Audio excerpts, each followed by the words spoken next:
You got some people that are knocking the cover off the ball. Copy them. Welcome to Coach the Sale, the podcast for sales professionals on the path to becoming sales leaders. Each week, we sit down with sales coaches, successful sales leaders, and others at the top of their game to share what they've learned and help you to coach the sale.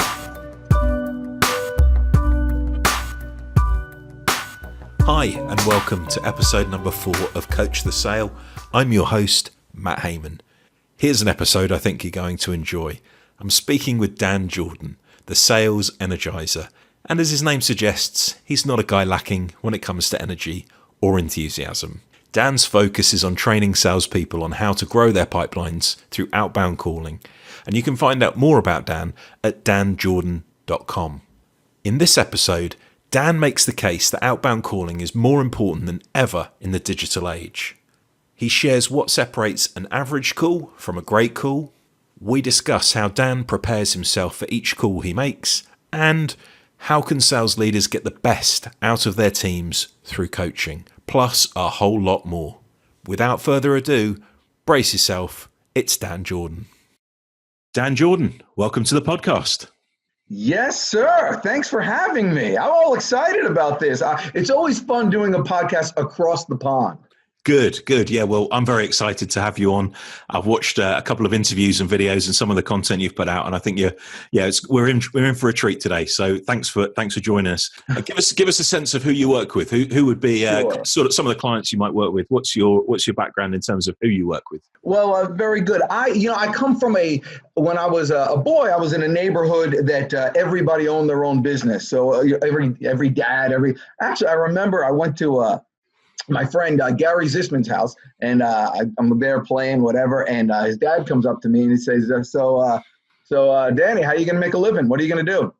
And I looked at him. I said, Mr. Zisman, I'm 12, but that's the whole thing. So that's the neighborhood that I came from. So everybody's in kind of the small business. They expect you to have a trade.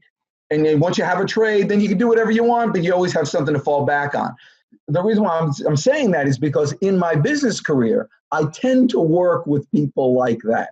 I tend to work with companies that have that kind of mentality that they got to grow, they got to do this, they're excited about doing their own thing. So a lot of, software companies, startup companies, actually just all traditional companies that are looking to grow their business because they're getting, there's a lot of competition now that's coming in. But anybody that has a business that needs a lot of customers to grow that business, and they decided to do that through phone sales, I'm their man. Okay, so I have a question right off the bat then. I'm a marketer.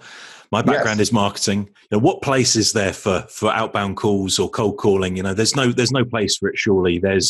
You've got all of these tricks. All of us digital marketers have these tricks to drive inbound leads. We don't need cold calling. We don't need outbound anymore.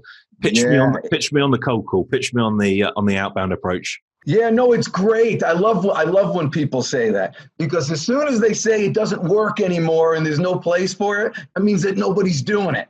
And in sales, the main thing is you want to zig when they're zagging, And so this is perfect. There's so much less competition now, and there's an entire generation of people that don't know how to deal with a phone call. They don't know what to do with themselves. It used to be it's hard to get through the gatekeeper. For crying, first of all, you take that word out of your vernacular.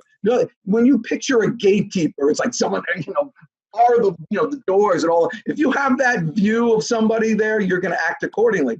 Man, when I imagine the person on the other end of the phone, I'm imagining just like the most welcoming, you're going to walk in and they're going to give you hot cocoa with some marshmallows, and that's what I'm imagining. And so that's my approach with these people. They can't handle it. They're like, they want to help you. Sure, you need to speak with Bill Jacobs. Hold on, I'll let you know if he's there. You're right in. It's great. Yeah, tallies with our experience as well. Very much so at Refract. We're an outbound sales-led organization, and absolutely, I think the zig when other people are zagging is very true. So I guess... Yeah, well, what you want to do is make sure you don't use the Wolf of Wall Street 80s approach and try to hammer people down. Nobody likes getting punched in the face, but everybody loves helping people. And so if you approach it that way, hey, I wonder if you can help me. Who would be the person I need to speak with regarding boom? and you're home free. And really, everybody can do that. As a marketer, I certainly have contact with a lot of people in the sort of SaaS arena, software arena, an industry I think that notoriously relies on that digital approach because it's where people are comfortable. What, in your experience, what's holding people back, particularly in some of those industries that may be reluctant to do outbound sales or to cold call? What's holding people back, and what tips or advice can you give people to sort of get them over the hump there?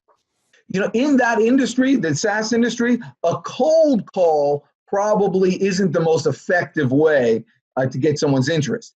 But somewhere in the sales process, a call is going to be very beneficial to make the sale. So the reason why companies like that, I would recommend that they cold call, is not necessarily to make that initial sale. They'll get inbound leads, what they do. But the reason why they need to do the cold calling is because what better way to practice? What better way to grow your skills than to make those cold calls? So then when you get the inbound call, maybe you're ready. Your voice is ready. Your emotions are ready. You know what phrases to use that work you in. People, the most common one is don't say, is this something you're interested in? Say something, I just want to see for a good fit.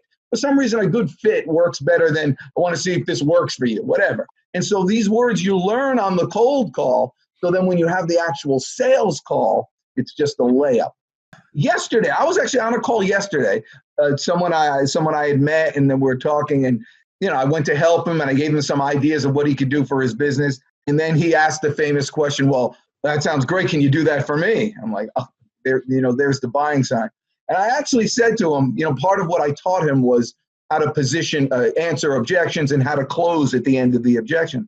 And so I already kind of taught him this. And so I said, "All right, I'm about to close you. Are you ready?"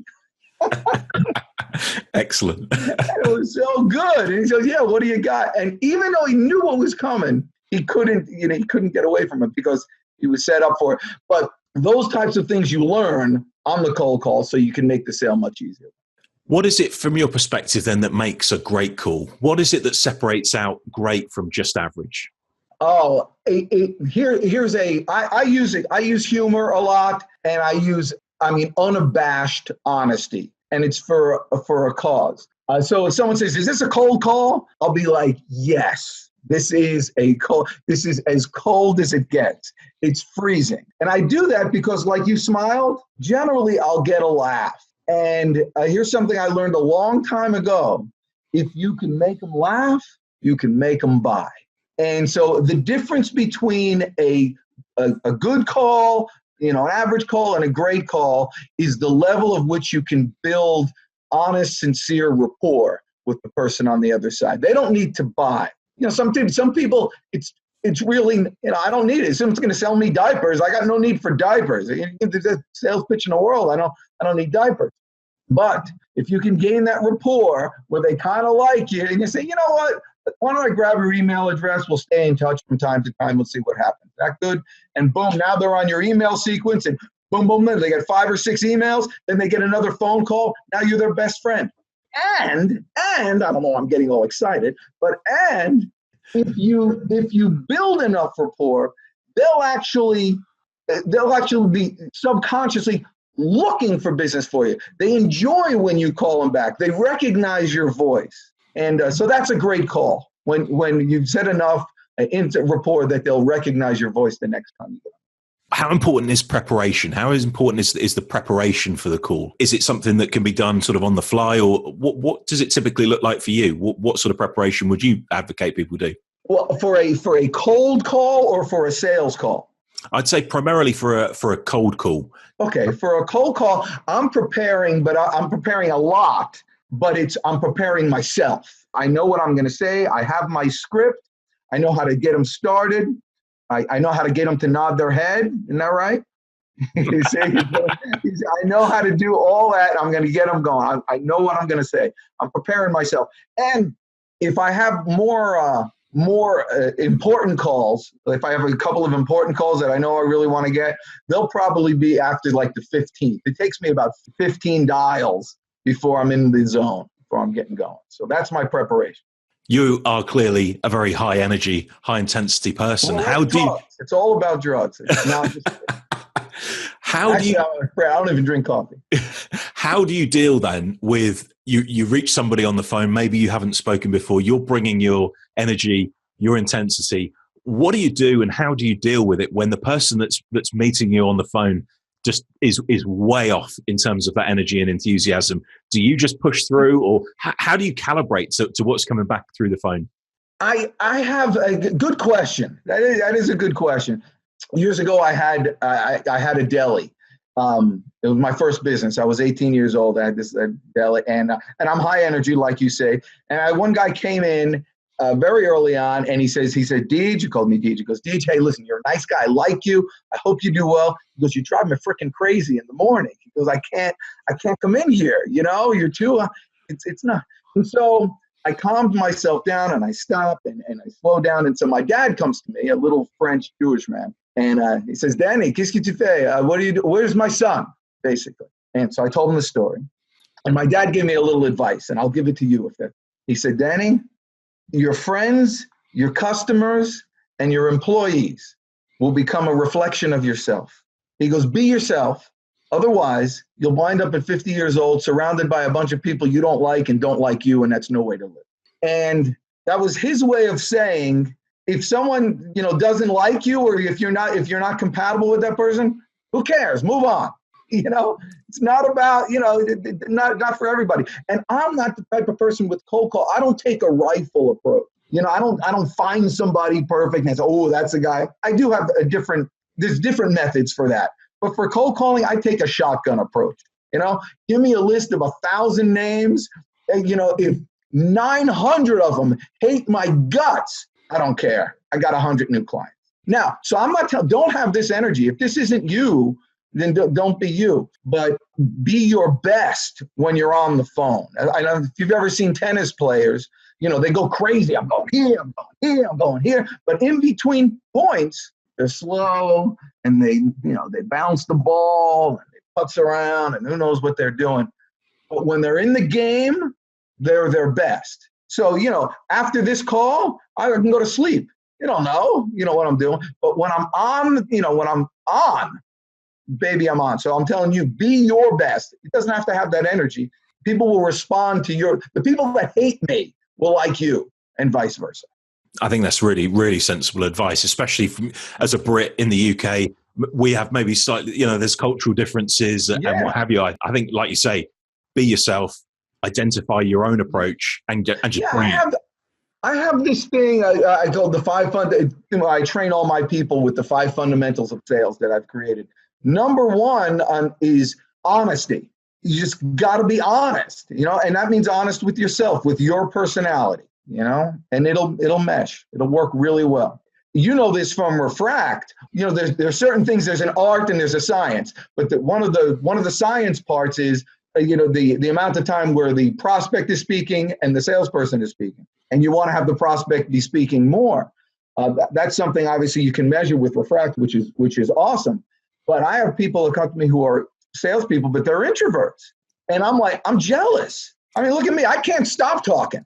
That's my biggest issue. An introvert normally is very curious, and they ask questions, and hell, they could watch. You could, if you could speak 30% of the time and let your customers speak 70%, you can watch them sell themselves. An introvert is a much better salesperson than me. There are some people that hate me. Nobody hates the introvert. They're like, oh, because the more the customer talks about themselves, the smarter they think you are. We have a lot of people listening to the podcast, people who are managing teams. So not necessarily doing a lot of calls themselves, although some of them most definitely will be. There'll be a lot of people listening. They're managing small teams of salespeople, mixture, introvert, extrovert, different energy levels. Give us some tips. Give us your thoughts in terms of how those people can get the absolute best out of their teams. The best thing they can do is record. Everybody needs to record everything. They record their cold calls, record their presentation, record their demonstrations when they're demonstrating everything. Everything needs to be recorded. It's the most frightening thing you can do. It's terrifying, but it's the most helpful thing you can do. And it's great that a manager can critique everybody and can sit and change this and do that and all that. But it's even more wonderful for an individual to do it for themselves. And with your product, when you could kind of analyze it like that, it's just dynamite. So what a manager should do is find the people that are most successful in their ways, record them, and why are these people successful? Record that and use that as the training for everybody. You don't need a third party like me to come in and, rearrange your whole training program. You got some people that are knocking the cover off the ball. Copy them. Copy them. Analyze what they're doing well and copy them. And your salespeople will kind of train themselves according to how the best people are working there, or they will leave and leave room for other people. That's excellent. Great advice. So just to finish up then, any other examples that you can think of? You coach, you train, you teach people how to do this day in, day out. Can you share an example of maybe either an individual or a company where you have seen a big transformation in terms of cold calling or sales calling? A particular individual or a company would be great, where you've seen a marked improvement based on applying some of the teachings and the knowledge you share with people. Oh gosh. Yeah, I do a lot in the insurance business because a lot of insurance people get on the phone and they do a lot of inbound calling and buying. And we were able to, every insurance company I work with can improve their sales by 20%, almost immediately, to the point where, depending on how long the company's been in business, and I have one in particular that's completely stopped buying names and buying leads anymore. And what we taught was you've heard the story of acres of diamonds. Everybody's heard this. Have you heard this? I haven't. No, so, tell me. Very briefly, years ago, there was in Africa, there was a guy who was all excited because they were finding all these diamond mines. So he was all excited to sell his farm and go around Africa and find diamonds. And so he spent his entire life doing that. And finally, in despair, he threw himself in the river and killed himself, died terribly. The guy who bought his farm one day is at the stream. I'm hoping this is a true story, but one day at a stream finds this weird looking rock. Turns out to be a huge diamond. That whole farm was like the largest diamond field and mine in all of, to that point. Giant thing. And the point is, many companies have old customers and past leads and past prospects that have kind of just died. Man, that is a diamond mine. And so what I've trained these companies is, instead of going out for the new stuff, you've got something right here. You've got lists of everything right here. If you just manage this, call on these people, you can explode your business. And it's the quickest way that companies, and so I have one in particular here. They grew like 50% right off the bat. They got a bunch of those customers. We've been waiting for you to call us. It was crazy. And most people have that kind of gold in their backyard. And if they just had a little system to contact them, saying the right words, and managing that team to do that stuff, it's almost it's a freebie that most people pass up. Quickest way to jump your business. Yeah, fantastic advice, and one I know that a lot of businesses would value and would benefit from. Okay, so we're coming to the end of our time, Dan. Is there anything else that you wanted to share? Anything we didn't touch on that perhaps you think might be useful to the audience? I could say this: it's not just the job that you're on right now. If you're calling or if you're even helping people make calls, this isn't the place you're going to be for the rest of your life. But more people have become CEOs of companies. More people have become presidents and owners of companies have come from this exact role. Because like my dad said, he didn't give me much advice, but I was graduating school, and Danny, what are you going to do? And so I said, I'm going to get a job or whatever. He says, okay, remember this. He says, you have a job, you have one customer, and he's called the boss. And if he gets a wild hair up his rear end, decides to fire you, you got nothing. But if you're a salesman, well, then you have 100 bosses, but they're called customers. And if one of them fires you, who cares? You got 99 more. You see, security in life doesn't come with having a job. Security in life comes with the ability to earn an income anytime, anywhere, in any place in the world. And this particular skill, is the one skill that you can do that and feel safe and secure that you're free. You can do what you want and rise to the top with the skill of being able to make something from nothing, make a relationship from zero by picking up the darn phone. Dan, that is fantastic. I appreciate your time. Thank you for coming on the podcast. If anybody's interested in finding out about me, you beat me to it. I was just about to say, how can people connect with you, Dan, offline? What's wrong with you people? Yeah, it's danjourdan.com, Jourdan, or you can go to coldcallguy.com and set up some time with me. We'll hook it up. If we can help your company, we'll let you know. If we can't, I'll let you know that too. Fair enough? Sounds perfect. Cheers, Dan. Thank you very much for your time. All right, bud. Thanks for listening to another episode of Coach the Sale. For show notes, sales coaching resources, and more, visit Refract.ai/coach.